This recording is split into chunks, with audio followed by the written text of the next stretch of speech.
Okay, Molly, I'm super excited to chat with you because you are a regenerative farmer, but you were at once a celebrated vegan restaurateur in LA, probably vegan mecca, and now you're a Texas-based cattle rancher, and that feels like a big change. I'm sure it does to you too. Um, just by way of filling our audience in, give us the quick sort of backstory on who you are. And by the way, are you literally drinking raw milk right now from a mason jar? Is that what I just saw? I'm drinking, yeah, raw kefir from a mason jar. Hell yes. I have so many questions about that. Okay, so give us what sparked your transition from plant-based, which you still are. You still eat a plant-based diet, but I don't eat very much meat. I don't eat meat really. I eat bone broth and tallow and stuff like that, but I don't eat like chunks of meat. At this point, not that I think that I shouldn't, and maybe I should. I just haven't. haven't you? Okay. Oh, well, I'd love to talk about that with you, but give us the journey. What sparked this transition for you, this massive transition? So changing your mind about something publicly is always hard, and changing your mind about something that you're financially dependent on is even more hard. And prior to COVID, I was selling my restaurants for a huge amount of money, millions and millions of dollars. I was meeting all the markers as we go through this process. And I had already changed my mind and wanted to move um, to regenerative agriculture, but it didn't make sense for me to like blow up this brand that I already had. And let me rewind a little bit further back than that. In 2013, I learned about regenerative agriculture. I learned about soil organic matter. And I was like, oh, I need to get a farm so I could be taking all the waste from the farm, take it back to the ranch. And so that was my first thing. And took me some years and to save up and buy a farm. And so 2018, I buy a farm. I'm just going to have this amazing vegan farm and nothing's ever going to die. It's going to be so amazing. And I find out very quickly that it's not possible. Like agriculture, our food, all of our food, whether it's vegan or not, has death associated with it. And so whether it's the fertilizers that are made of blood meal and bone meal and feather meal, and poop coming out of the consolidated feedlot system, or it's the trapping of the ground squirrels to protect your plants, or it's the combine harvester chopping up the foxes and rabbits and that, or if it's the tilling of the field and just desecrating snakes and voles and whatever, every part of agriculture has death associated with it.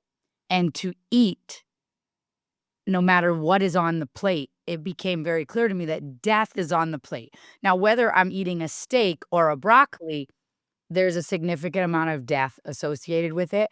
And I have to be mindful of that. And so once I realized that, and then, it wasn't all at one time. It's like I'm breastfeeding my baby and I have a cow and we're milking the cow because her baby was favoring two teats over the other two teats. And I got the cow because I wanted the compost because I didn't want to get compost out of a consolidated feedlot system. But as I just tried to do it without any harm, I realized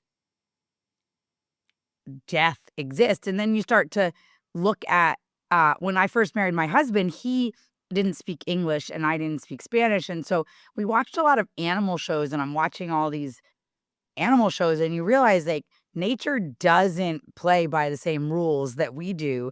And like feelings and equity and all these making the it even and fair for its survival of the fittest. The lion cares nothing for the gazelle. And I realized that we have this relationship with God and we have this relationship to fairness and all of that. But we've also lost track of just like the natural order of things. And death is not a failure, but it's the other side of life. And without death, life has no value. And it just shifted everything. And basically, and that's what my book is largely about, Debunked by Nature, not just my journey with veganism, but everything. So I decide I don't want to do this vegan restaurant thing anymore. So I'm going to sell my restaurants. And that makes sense. I shouldn't just destroy a brand and all the work for 15 years. I should extract the money, let someone who's inspired by that do it. and then I'm selling it for millions and millions of dollars. COVID hits.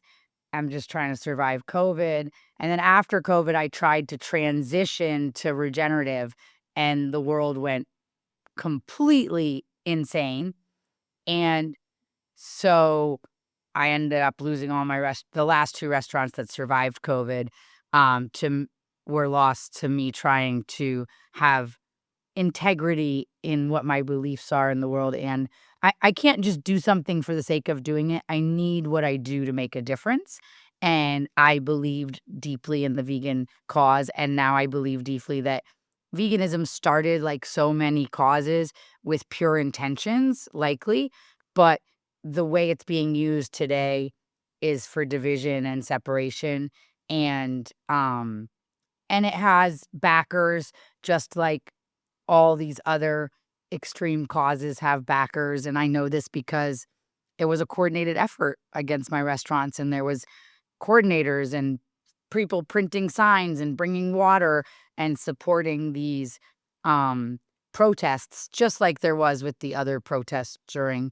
extreme times in the last years. So, I say all that to say that it didn't happen just one thing overnight, but all of that happened, and then so I since 2013, I knew I wanted to move towards regenerative agriculture. It took some time to get there. In 2018, I got my own farm. By 2019, I realized veganism wasn't the path forward. Sell my restaurants, COVID put a pin in that, and on and on. So that's and then I've never been vaccinated for anything. I don't had many children in my 40s. I believe that um I don't have any allergies. I've never had food poisoning. I don't get sick. And I believe largely because I've never been vaccinated, my body's never been disrupted in that way. Um, and so I was for sure not gonna get the COVID vaccine, and so all of these things together were like, "I'm gonna move to Texas, I'm gonna buy acreage, I'm gonna do regenerative agriculture," but I had already bought the farm in California in 2018 while I was still vegan and was trying to do regenerative farming. Was doing ver not trying, I was doing regenerative farming. So there you go, that's how a vegan chef turns into a Texas cattle rancher. I'm so curious about so many things. First of all, I think it's actually really an interesting I think this is an interesting aspect of your personality, having just met you, because the way you started that story was by saying it was talking about this idea of having your mind change or changing your mind. You changed your mind.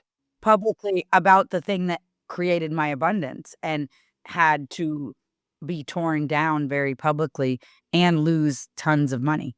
Yeah, right, so it was a very high stakes, that's not a pun, by the way, high stakes changing of the mind, almost like I had to change my mind. You had to change your mind because the evidence kind of forced your hand, right? You bought this, you became interested in regenerative agriculture in 2013. Why? Why did you become interested in that what triggered that for you? My brother and my father own a restaurant called, Cafe Gratitude and Gracias Madre. They're, like, famous vegan restaurants as well, and my brother got invited to a conference in, I wanna say, Australia or New Zealand. I think it was New Zealand. And, he went thinking he knew he was, like, on the forefront of sustainability, blah, blah, blah. He was invited to come talk from the perspective of how to have a business that's good for the environment and good for the community. And he was watching a a panel, and on the panel, there was 3 scientists, and the 3 scientists were asked the same question, like, "Is global warming or climate change," I'm not sure what terminology they used, "an existential threat to humanity? Is there a pathway forward, or are we doomed?" Basically. And the 2 said, "We're doomed, the science, the blah, blah, blah, we're just fiery hell, it's all going to hell in a handbasket." And the 3rd guy, Graham Sate, I highly recommend watching some of his TED Talks, said, "No, humanity is the keystone species. We forgot our role. Regenerative agriculture, it's super simple. The plant takes carbon out of the atmosphere, turns it into carbohydrates, feeds it to the microbiology. The microbiology makes the mineral in the soil available to the plant. The plant then gets the fertilizer it needs. The human then gets the minerals they need. It's a very perfect circle that God's invented, and we've moved away from it, and so if we could just move back to it, we'll be fine. And so the question is, can we as humans do what's right for us and for the whole? And that my brother came home totally lit up, and he started Kiss the Ground, which is a huge soil advocacy nonprofit, and had films, then Kiss the Ground and Common Ground on Netflix and Amazon. Um, and he was totally lit up. And so him being lit up made me start to question, and so I'm realizing that food waste is largely ignored and much more detrimental to carbon. Like, carbon is if you hear someone like "Nyeh, nyeh, nyeh, nyeh," about carbon, and they're not talking about methane from food waste, and they're not talking about chemtrails probably, and they're not talking about geothermal and nuclear, then likely they're just been brainwashed in like this, we got to be afraid of carbon. But imagine that we have created a society that is afraid of the building blocks of life. We have created a society that thinks what we breathe out, what we are made of, what God created everything out of is dangerous. The entire green movement, the underlying message, like I don't care where you stand on the political spectrum, or I'm an environmentalist, and I challenge anyone who's listening to this to say I'm not an environmentalist, because I've given my whole life to this and given up a lot of financial stability for doing what's right for the planet and the ground and the soil and all this. But the whole green movement currently, in its current paradigm, the underlying message is you are a plague, you are a scourge, you are a problem, you are a disease for the planet, and it's okay if you go extinct. And because that is what we're getting told in Disney movies and cartoons and from a very young age all the way through higher education, when we look at this average sperm count of a man being at the trajectory to be 0 by 2040, which is not that far away, we're talking about 25 years. My 5-year-old will be in his prime fathering years. The only reason we would think that that is okay, that we are not in full revolt about what they are doing to our food, our water, our cleaning products, our everything that is making us sterile, is because we have literally been indoctrinated to believe carbon is bad and we are the problem on the planet. And that is not true. Carbon is out of balance because we are out of balance. And we as a society have to stop treating the symptom. And you could take anything, I don't care. Take Mondami or Nick Fuentes. Take diabetes or take carbon in the atmosphere. It's all a symptom of a system that is not working. And we love to treat the system.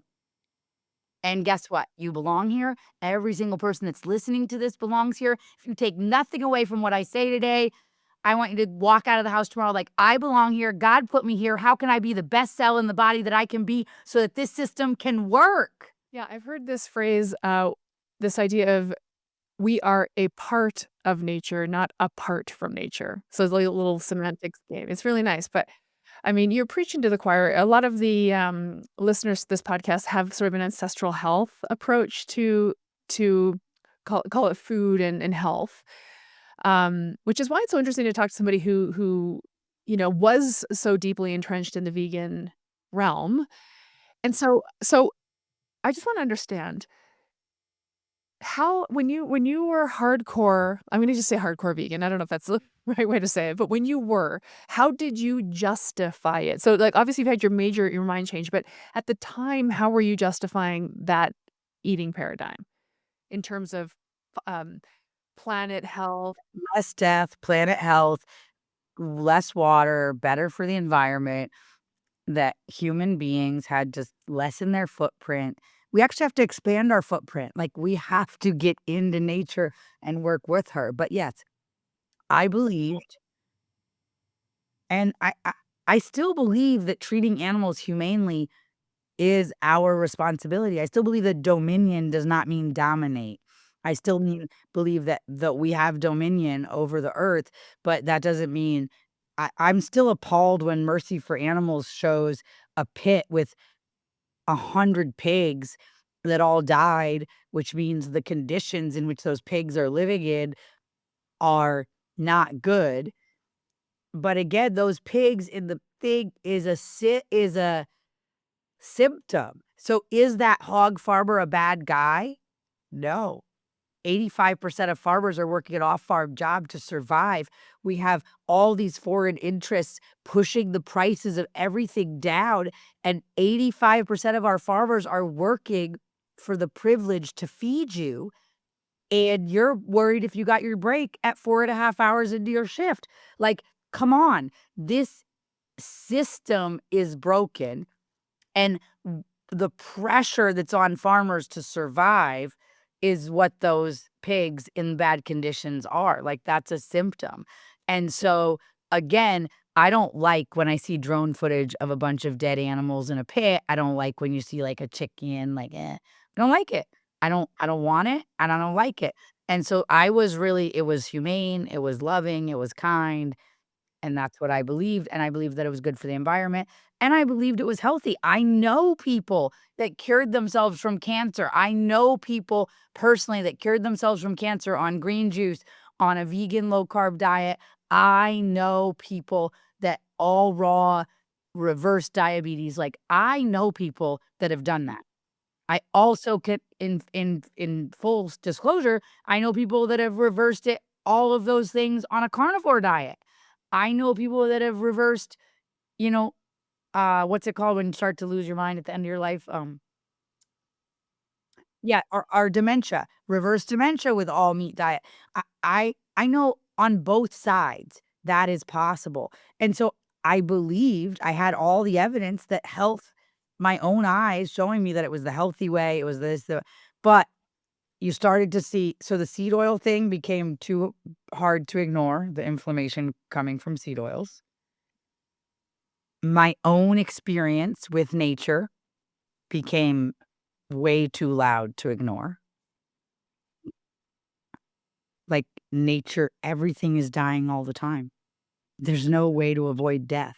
Why are we even trying to avoid death? Like, as an individual, yes, we should try to avoid death, but is there any part of nature that no death is the objective? Yes, every individual thing has a will to live and survive, but is there any part of nature that could survive without death? No, it doesn't exist. It's not real. And so, that's so all these things just mounted and mounted and mounted, and it was all happening at the same time that COVID was happening. So it was all of a sudden like everything I've ever been told is maybe a lie. Like, I don't know. I don't know. How can I trust anything? And I was like highly anti-Trump. I thought he hated my children, my Mexican husband. And then I'm I'm like seeing what and I'm trying to read transcripts because they're, like, closing the restaurant, they're closing this, and then things are going on. And then my mom's been treating me with MMS, which is, like, for my whole life, right? I can't I'm as long as I can remember. And then when he said, "There's something like bleach that I think you can drink that would kill the virus," and everybody's like, "Trump's saying to drink bleach." I was like, "I'm sure that someone told him about MMS, which is a totally legitimate way to heal yourself." And I was like, maybe he's not. I mean, he's an idiot, but maybe he's not an idiot, like, right? So everything about my life was just getting broken open, and it's like veganism doesn't mean environmentalism, and Trump maybe doesn't hate my children, and I knew vaccines were bad, I always did, and I was like, "Oh my gosh," my dearest friends that didn't send their kids to school so they could not be vaccinated are like, "Well, it's just the COVID vaccine, so we can go to Cabo," and I'm like, everything I knew to be true was, like, literally didn't seem real, and so I was in a place where I was just super open to, like, I don't know anything at this point, I'm just gonna be open. I like that. I think it's again, I think it's fascinating to decide to confront everything you believe in, and, most people would never do that. I think that's fair to say. Most people are pretty stuck in their identities around all well, in the vegan diet, there you touched on the 3 things that encourage somebody toward that, which would be the ethical treatment of animals, the environmental impact, and then the health impact. Those are definitely the 3 things, and once somebody yeah. I think quite frankly, when somebody plants themselves in one camp, they they put that flag in pretty deep, and they're unlikely to pluck it out if they question it. So the fact that you did is remarkable. Um, you told so you talk about this idea, this connection to nature, which I'm obsessed with. I think this is I think, like, for me, I'm a nature girl as well. I also have livestock of sorts. I have horses, so I'm watching how they interact with the earth and the soil and the plants and everything around them, and it's just fun to be in nature. Um, and I think that can help to reconcile these issues for a lot of people. If, if animal protein is so bad, then how does this carbon sequestering cycle work? We need the animals, and here's how it works. If you can just kind of get a little embroiled in it, it's easy. It really sorts itself out. But you actually specifically told a story about on another podcast I listened to that I think really exemplifies this, which is a story about ducks. So you're raising ducks, and you yeah, tell me the story about the ducks because the reason why I think this is a good segue is things have to die in order for for nature to succeed, right? So I think this is a good example of that. Tell the duck story. So I had some ducks that were like donations. We had a lot of donation animals in the beginning because everybody's like, "Oh, you're a vegan chef. I have this pet I hate. You can take it." Um, and so we just ended up with like weird pigs and weird ducks and turkeys, and I mean, it was just the never ending. A tortoise and goats. Um, but anyway, so I had these ducks, and they were doing really good in the avocado orchard, eating the snails that would get on the citrus trees and the avocado trees. And so but they weren't laying eggs, and this was when my husband I was still not eating eggs, but my husband was, and I thought chickens slow down in egg laying in the wintertime, but the eggs don't I mean, the ducks don't. So, like, I'm gonna get these khaki Campbell ducks that are supposed to be really good with the snails, and so I order these khaki Campbell ducks. I We have them on the back porch. We have a little swimming like, kiddie swimming pool. We have a barrel thing that they're in, and the kids are checking their little butts don't get clogged with poop and washing the ducks and feeding them every day, and we're just loving them so much, and I'm still have a vegan mindset of how I relate to animals, and I definitively have a rancher mindset of how I relate to animals now, but I was very much in the, like, that they were individual personalities, and I was snuggling them, and they got to be, 10 weeks or 15 weeks old, and they were big enough to go out in the orchard with the other ducks, and I remember that morning, and the sprinklers are going off, and the water's, like, dripping off of the thick grass leaves, and it's dripping onto their back, and they're waddling through so happy with the sprinklers and the water, and I thought, "Ah, regenerative agriculture, I'm doing it, they're gonna feed the trees are gonna feed the people at the restaurant, they're gonna eat the snails, it's just all together, and I go to the restaurant, and I get a call a few hours later from my husband, he's like, "You're not gonna like what's going on." And he sends me this picture, it's like a tractor bucket with just, like, all my 15 or 18 dead ducks, and I was like, "What in the what happened?" And then he shows me a video and we had the ducks that were donated, and they had some babies, and they just kept having babies, and I didn't kill any babies, we didn't eat them any, so there was boys and girls and more boys than there was girls, and there was no shortage of food, so nobody was gonna go off to find food, nobody was gonna go off on their own, and so we just ended up with a ton of boys, and so when I put out all these new, pretty, teenage, perfect khaki Campbell ducks, they got raped to death by the boys. My husband sends me a video of just, like, the boy ducks, like, raping the girl ducks to death, like, dead bodies still on the ground and the duck still on it, and I was so upset. I was crying like a vegan would cry, when her pet was killed, and I was like, "I don't wanna know what happens, but somebody do something about those ducks," and certainly somebody did. My friend Dan and my uncle Scott made those drakes disappear, and I that was the first time I let someone kill something on my farm, and I remember calling my father crying, and he said, "Well, that's enough to bring a vegan to her knees." Um, and it's interesting is we're willing to, fix animals, make it so they'll never give birth.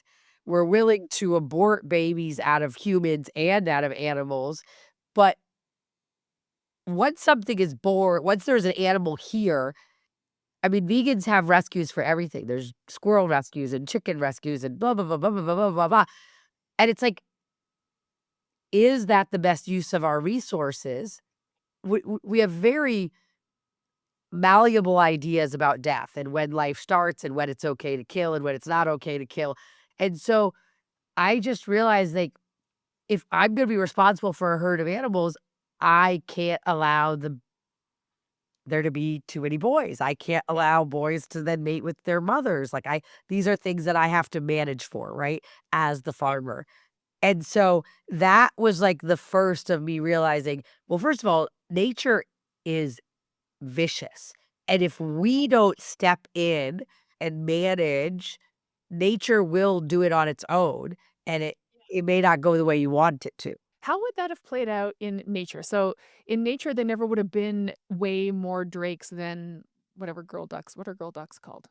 They would have well, okay, so they would have mated in pairs that were bonded for life. They would have flew off to find food. They would have been making a nest. We have a nest box. We put them in at nighttime. There's unlimited food. They're ducks that have been in captivity for a generation are bred for meat and eggs. These are not mallard ducks you see flying on the thing. But and the boy ducks, the strongest boy duck would push out the other ducks but there's no instinct to push out anybody if you're all in an orchard and there's unlimited scraps from a vegan restaurant being dumped on the ground every day. There's no reason. No, I think that's an interesting story. So, because it brings to mind, I'm sure we all heard this story of the when they tried to call the what was it, the wolves in Yellowstone Park?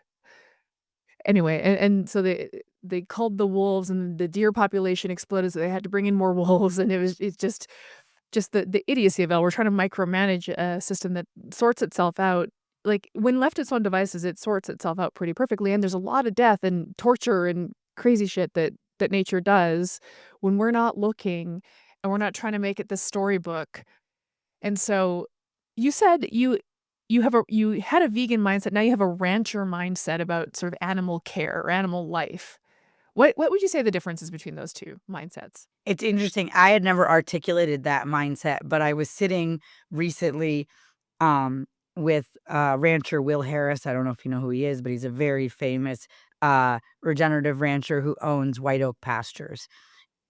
And we were sitting on the patio of my restaurant, and he was telling me, he said, "Oh, they really got after you when you switched your restaurant." I said, "Yes," and he said, "Well, you should have seen. I used to have to do in stores at Whole Foods for years, and they'd come in and say, 'How could you?' and 'How could you?'" And he said, I used to wonder how they can't understand." And then he said, "And one day I realized most people's relationship with animals is their fish, their cat, their dog, Fluffy, maybe a parrot. So they relate to every animal on the ranch in the way that they relate to their cat. And as the farmer, we are responsible to keep the herd healthy as a whole. We are responsible to keep the land healthy as a whole. We are responsible to keep the wildlife healthy as a whole. And we are responsible for the guardian dogs and the house dogs and the all the versions and the birds and the fauna and the bugs and all of it. We're responsible to keep it all in a healthy working ecosystem. So the view in which we are looking at animals from is very different than the view that somebody that is vegan is looking at the whole system. And we are looking at each crop of new calves as that's life moving forward and the mothers and then some of them stay and become more moms and some go get harvested. And he was like, "Have you ever seen one of those rescues?" And I said, "Oh, I've been to plenty of those rescues and done fundraisers and all of it." And he said, "Saddest thing you'll ever see, a bunch of animals that are sterile, they've been fixed, they can't bring life forth, just existing in some kind of prison until they die, as if humans know what they want." And so it's a very different way that we look at the herd. It's a very different way It's always about what's best for the whole. I just culled a bull that I loved this bull. He was so sweet and so nice, and his babies were humongous, and 3 first-time heifers died, and then the cow that was breastfeeding the dairy cow that had taken on many of those extra babies, and then we had also a Black Angus die, so I had a beef cow plus the 3 dairy cow babies. And so this older mama dairy cow that made many, many gallons of milk a day was nursing them, and then she was a little weakened, and he pushed her, getting frustrated. It wasn't something really wrong. He just pushed her, and she tipped over into a tree, broke her leg, had to put her down. And I was like, you know what? He's not good for the herd. He's killing young heifers because first time cows, for people that don't know what a heifer is, it's a cow that hasn't given birth yet. And once it's given birth, it's a cow. Before it's given birth, it's a heifer. So a first-time heifer is a heifer that's pregnant with their first baby, and this cow killed 3 first-time heifers this year, and it was a struggle to get all of his babies out, and they were about 120 pounds, at birth, and so he was harvested. Now, in the vegan mindset, he's a perfectly good, nice, kind, he'll kiss me, he'll snuggle me, he's a beautiful bull, uh, but it's not healthy for the herd. That doesn't work if his babies are so big, they're killing first-time heifers. So, my mindset, um, my mindset is different. My mindset comes from what is the health of everybody, and a a vegan rescue mindset would have been, "Well, could we get him a rescue? Can we get him a place to live for the rest of his life?" And then we're gonna just feed him out for the rest of his life, cut his balls off, and that's somehow the best use of his life. He spent many years here, 3 years, and he has a ton of babies in the field right now, big, healthy, strong babies. I'm not gonna breed any of his boys. They're all gonna get harvested because they don't want that genetic of huge babies passed on. The girls I'm gonna keep though because they're big and they're growing fast, and I do like that genetic in a girl, or I think I like it in a girl, I'll see what happens, but you see what I'm saying? So my choices are all about the whole, and nature's choices are also gonna be about the whole. It's gonna be the survival of the fittest. Um, if a boy cow kept killing girls with his big babies, and then a bunch of girls would die, and it would be not an ideal situation, and the girls around him would die, and then someone else, other ones, or those girls are just too small, and they would die because they were meant to, and genetically, everybody would get bigger. That could also happen. Only the girls that could birth his babies, and in my case, I don't want that's not a risk I'm willing to take, right? But nature would work it out, and in my stewarding with nature, it's my job to play that role. With the economics in mind and all of that as well. Right, it is a very big picture view, and the kind of the stupid human hubris is, "Well, I have to take care of this bull and give him a nice life." The bull doesn't think that way at all. Like, that really is us personifying a creature that lives its life in a completely different way than we do. And people will reach out to me on Instagram like, "Hey, go to the field and show me Bubba. I love Bubba. I saw Bubba in your book." And I'm like, "Bubba is already been turned into poop, and Bubba's gone, but Bubba's no more." Okay, so I love this idea of the stewardship of it all, like the animals, the land, the water, the trees, the grass, everything. Obviously for me, it brings to mind Joel Salatin and the regenerative farmer that everybody I guess kind of knows. And he refers to himself as a grass farmer, right? That's what his sort of one line is. I'm a grass farmer because ultimately it all comes from the grass. But truly it comes from the soil. He would say that too. Like the soil is probably really the origin of all agriculture, animal and plant, all agriculture. Everything grows from soil. Um, I want to know more about soil. So tell me about soil. Soil's my favorite subject, so I'm happy to talk about soil. I just wanna first shameless plug, Joel Salatin wrote the foreword to my book, and so, Joel Salatin and me are good friends, and, if you like Joel Salatin, the lunatic farmer, you'll love me, Debunked by Nature, forward by Joel Salatin. Um, so soil the interesting thing about soil, is there's more microbes in a handful of soil than there is humans on the planet in healthy soil. And we are deeply connected to soil. There's microbiology that's similar in our gut, that's in the soil, or the same that's in our soil in our gut. And if you want to go on the scientific, there's a huge overlap of DNA that's in the soil microbiology and DNA that's in the human microbiology, and it's even higher in seawater. But so soil and seawater have this huge overlap with the DNA in our gut, right? And so the scientific thing, obviously, we're supposed to be connected to soil, and the microbiology of soil, I touched on it a little bit earlier, is fed by carbohydrates that come from carbon in the atmosphere, come through the tree, through sunlight, water, and rain, come down, get turned into sugars, carbon into carbohydrates, right? And then those carbohydrates turn into the sugars that the microbes eat. The microbes then excrete um, excrement that makes the minerals in the soil available to the plant, and then the plant is able to uptake the nutrients that are already there. There's almost no soil that doesn't have enough nutrients in it to grow food. It's just not available because of the lack of microbiology. So, obviously, from a scientific perspective and thousands of years of living, we've been living with the soil, sleeping on the ground, walking on the ground, cooking on the ground, and we're meant to be with the soil. We've disconnected from the soil. I think that's part of one of the big problems of humans, and humans that still live in a more indigenous way close to the soil have 300,000 different kinds of microbiology in their gut. And a healthy human nowadays is like 500,000.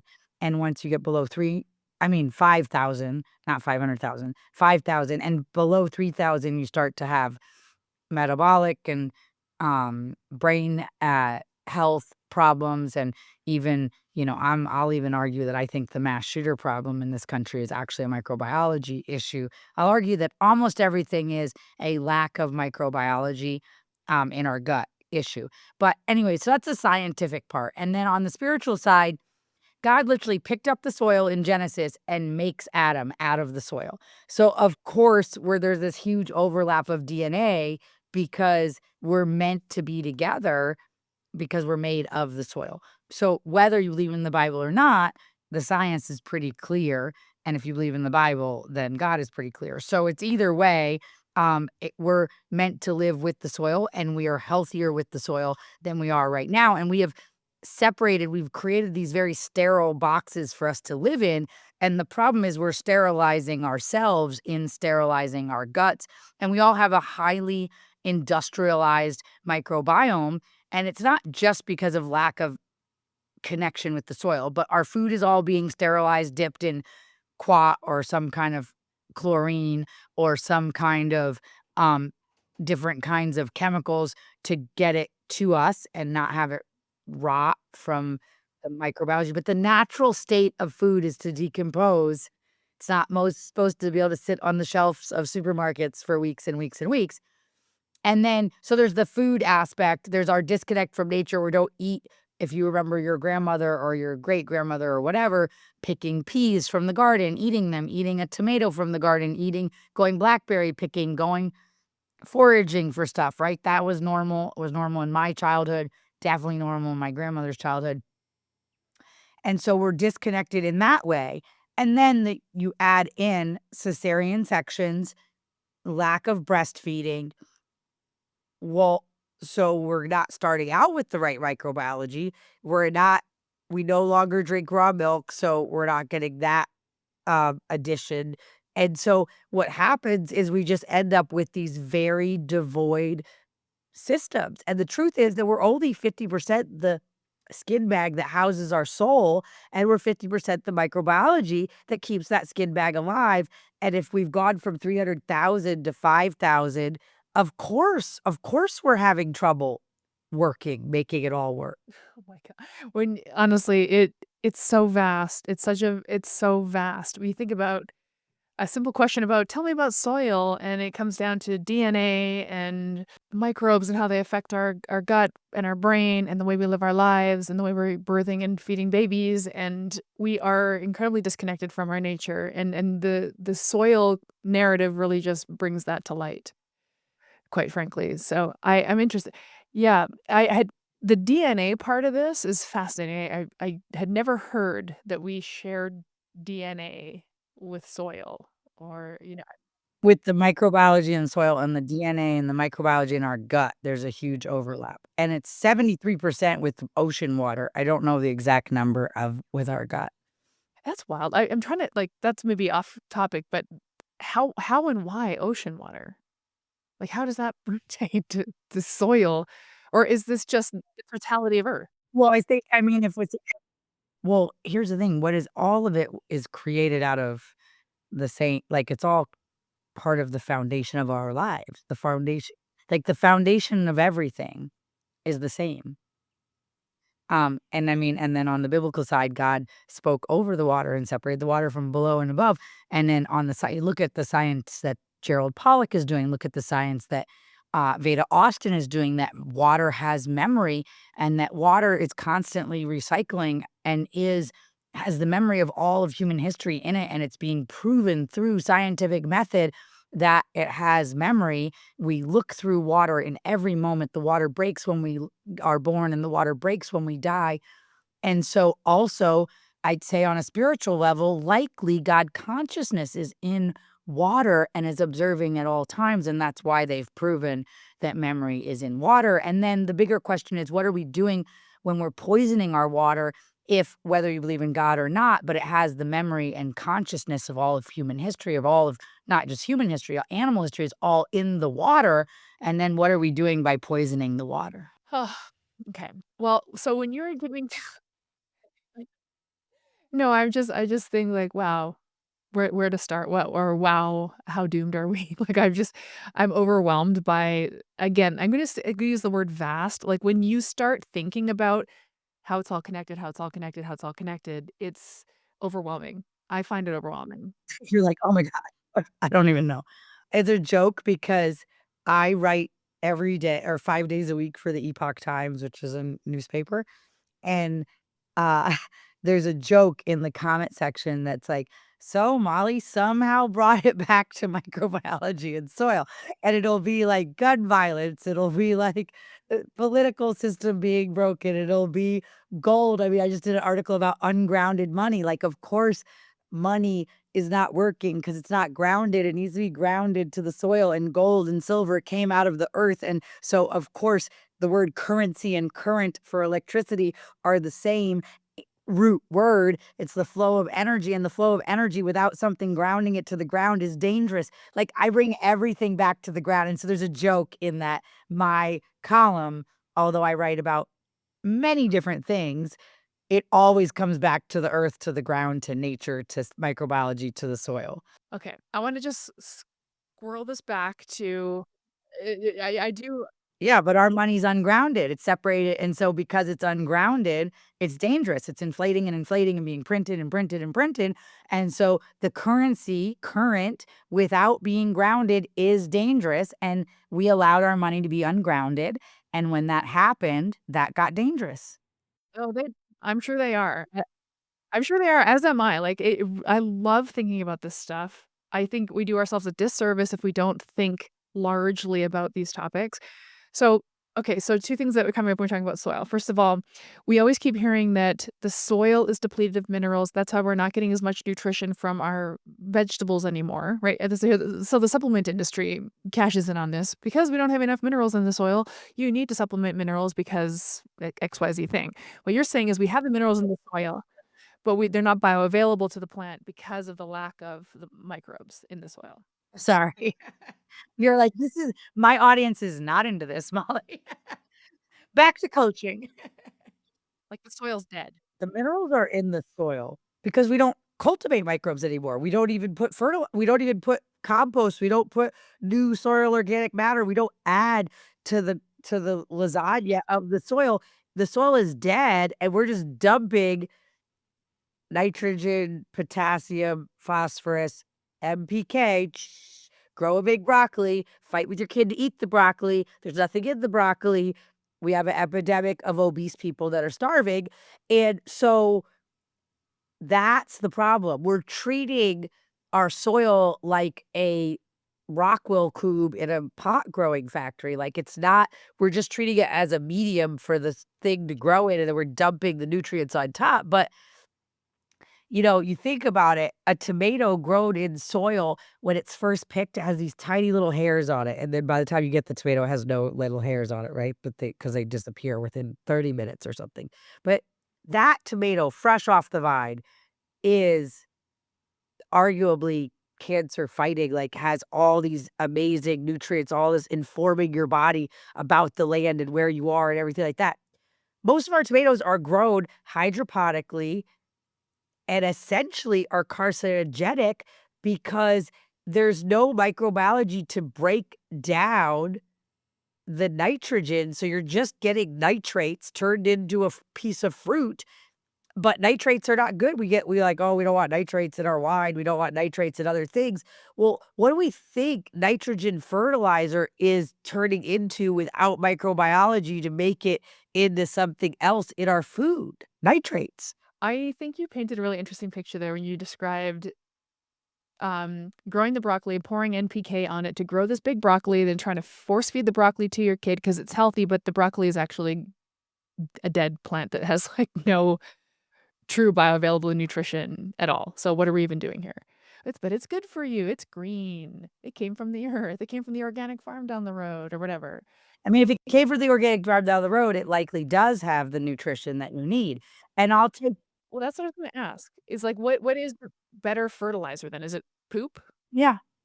Compost, poop, blood meal, bone meal, feather meal, anything that's using awakening the microbiology as the way to make it available than just dumping a chemical.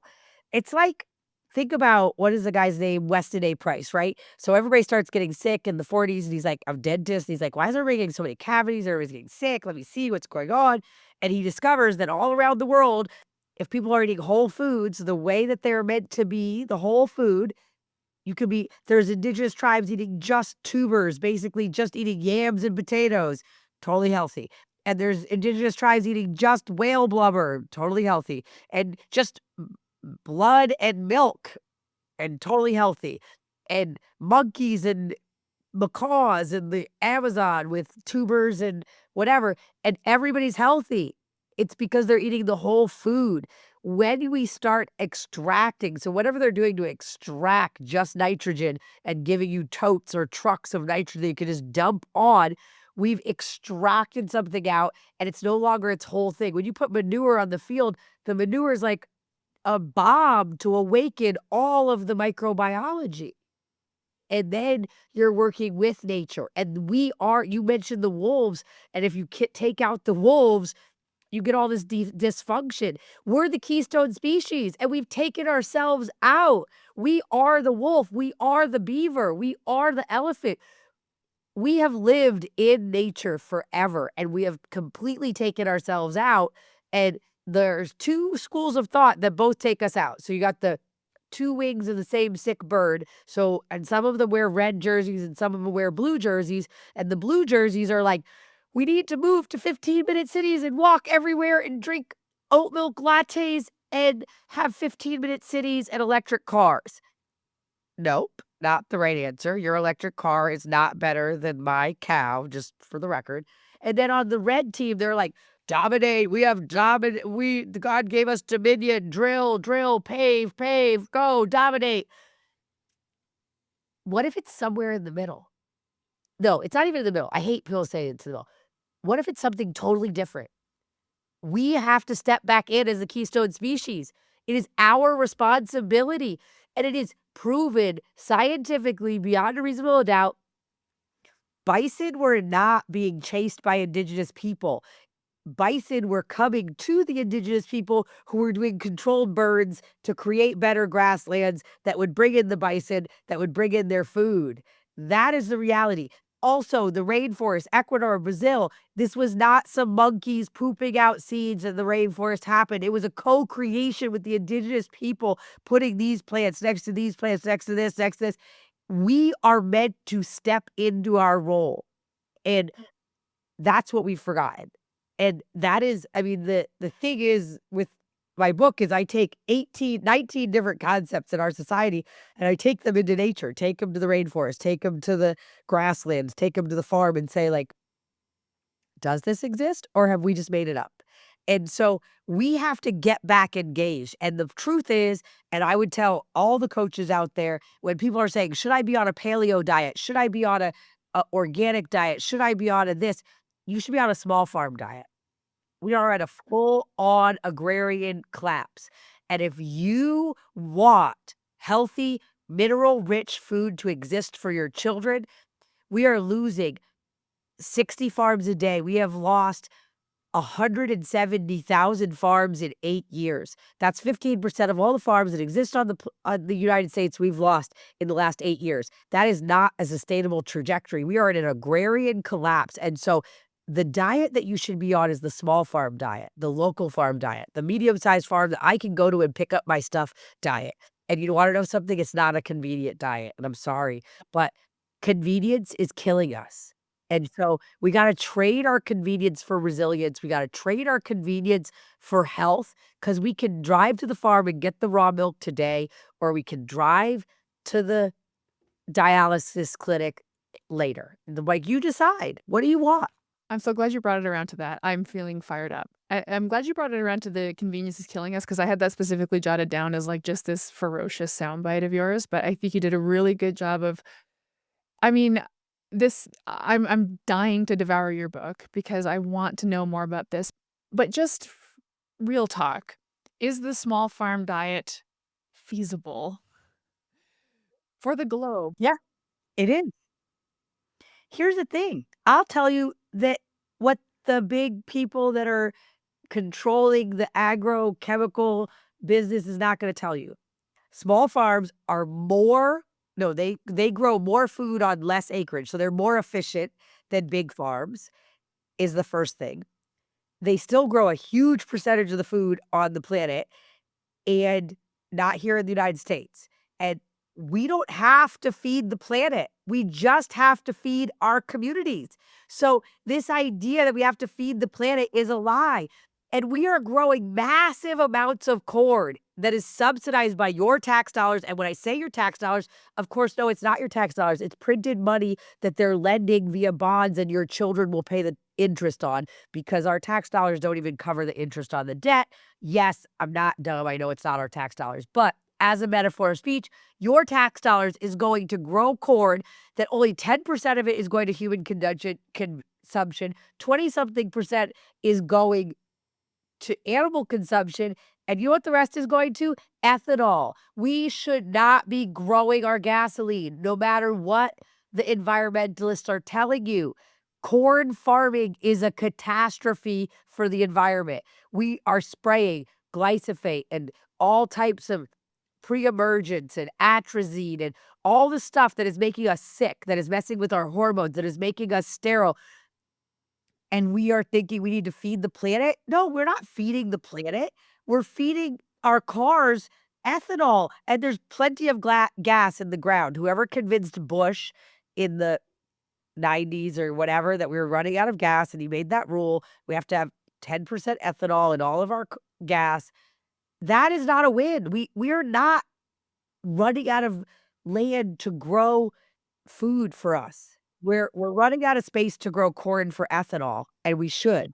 And a lot of that land needs to be recaptured into growing beef. We are at the lowest beef cattle numbers that we've had in a long time, and we are outsourcing all of our food to the lowest hourly wage, like we did our clothes and like we did so many other products to China. And so what I would say is that we have to stop doing that. We have to start growing food for Americans here in America. And then we have to prioritize our relationship with Canada. Canada has a very short growing season, but Mexico has a very long growing season. And I think that what we should be creating in rather than a NAFTA is a North American food treaty where we are completely sovereign between these three nations to grow all the food that we need. We are resource rich, we are intelligent, we have money, we have gas, we have all the things, and we should be not trying to grow billions of pounds of soybeans from China. Look what China's doing to us right now. They're refusing to buy our soybeans because they don't like our tariffs. And so now Trump is gonna subsidize soybean farmers? No.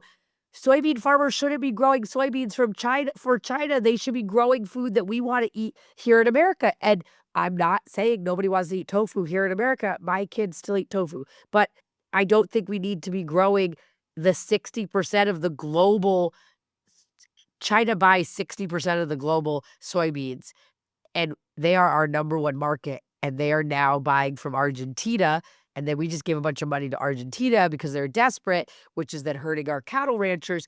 It's all a system that's broken and doesn't work. So, yes, the small farm diet can work, but it can only work if the consumer cares enough, but all of us have been conditioned to believe that we don't make a difference, but it does. Like, every customer that shows up here and buys food from me makes a difference for my family, and every customer that comes in through the door, I say, "How did you hear about us? Thank you for coming. This only works if the community supports it, and it's making a huge difference that you're doing this." So, yes, it does matter, it is possible, but we have to be willing to do it. Yeah, you made a great case. I think my favorite part of the way you answer that question is w this idea of feeding the planet. We don't have to feed the planet, you have to feed the sort of immediate area, and that might transcend, international borders depending on where your farm is, but if we decide to just sort of, pretend the borders don't exist because agriculturally and naturally they don't, they're imaginary, then we could, the planet could be fed if we just thought differently about it. I mean, again, I use the word vast. There's so much to oh my gosh, there's so much oh my gosh, there's so many things to think about. So, I, for one, am going to devour your book. I'm just curious, do you have it on Audible? Is it an audiobook? Not yet, I'm working on reading it into a recording it, yeah. I know, that's a lot of work, don't but, I specifically love listening to books like this when I'm in my garden. So Yeah, no, it is, but it's only 163 pages, so most people have read it in, like, a day or a plane ride. It's a very short. I'm very concise in what I'm saying. you really are. You pack a lot in. You've packed a lot into this conversation. Basically, you've left us all with a lot more questions, which I think is good. I think that's ultimately good. That's how I feel anyway, as the person who just hung out with you for an hour. I found a lot of new things to think about, and although it is overwhelming, I am feeling overwhelmed.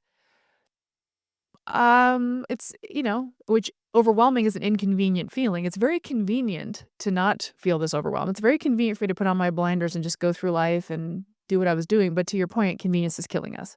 So I'm appreciative of the inconvenience of the overwhelm I now feel and the energy with which you share your message. So tell everybody where they can keep following and learning from you. You can buy my book at debunkedbynature.com or on Amazon because we all like free shipping more than we hate Amazon, myself including.